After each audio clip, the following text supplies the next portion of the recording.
King Leopold II of Belgium personally governed the Congo Free State, a brutal colony he ruled from 1885 to 1908.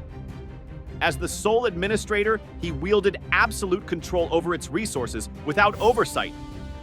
Succeeding his father, King Leopold III, in 1865, he ascended to the Belgian throne at a time when Belgium, born out of the 1830 revolutions, was a young constitutional monarchy.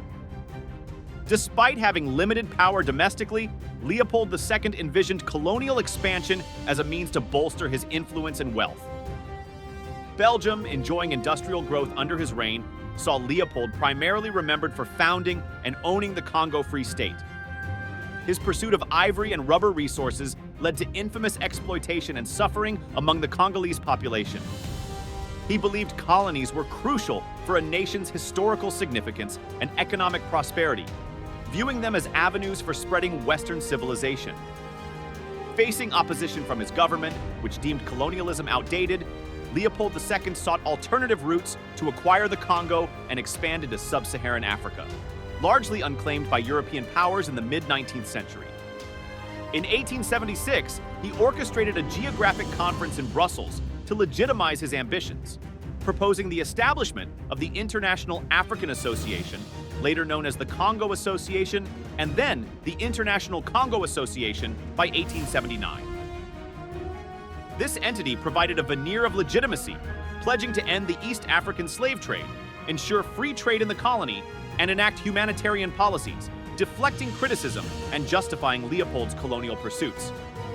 In 1878, King Leopold II, seeing economic promise in Africa, hired journalist and explorer Henry Morton Stanley, who had previously explored the Congo from 1874 to 1877.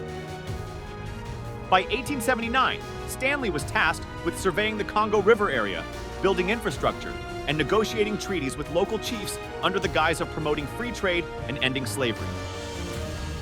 Returning in 1882, Stanley secured treaties with over 500 chiefs, often misleading them with meager gifts for signing documents they didn't fully understand.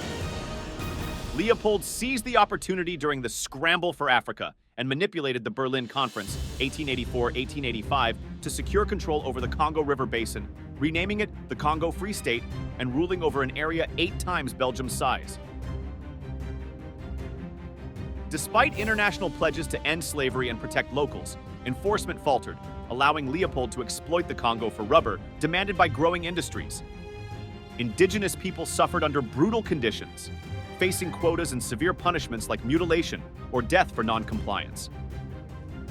Leopold's private army, the Force Publique, enforced these policies, perpetrating atrocities such as mutilations to conserve ammunition. Despite amassing wealth, Leopold's ventures drained resources and required heavy Belgian loans from 1889 to 1895, offering the government the right to annex the Congo in return. In that year, the government chose not to intervene, allowing Leopold to continue his exploitative practices. The atrocities became increasingly evident from 1890 onwards. During that year, African-American Baptist minister George Washington Williams traveled through the Congo Free State and was appalled by what he witnessed. He penned an open letter to the king, condemning the brutal treatment of the locals, attributing these crimes to Leopold's authority, despite the king never setting foot in the Congo himself. Sadly, Williams passed away on his journey home, and no investigation followed, diminishing pressure on the king. However, Williams's letter sparked further reports and public outrage by early 1904, following European press revelations about the Congo's atrocities, prompting an international protest movement. Prominent authors like Arthur Conan Doyle and Mark Twain joined in condemnation. Twain authored King Leopold's Soliloquy, while Doyle's The Crime of the Congo followed in 1909 after supporting reform campaigns. Influenced by these events, Joseph Conrad visited the Congo and later wrote Heart of Darkness, with Leon Rom possibly inspiring the character of Kurtz.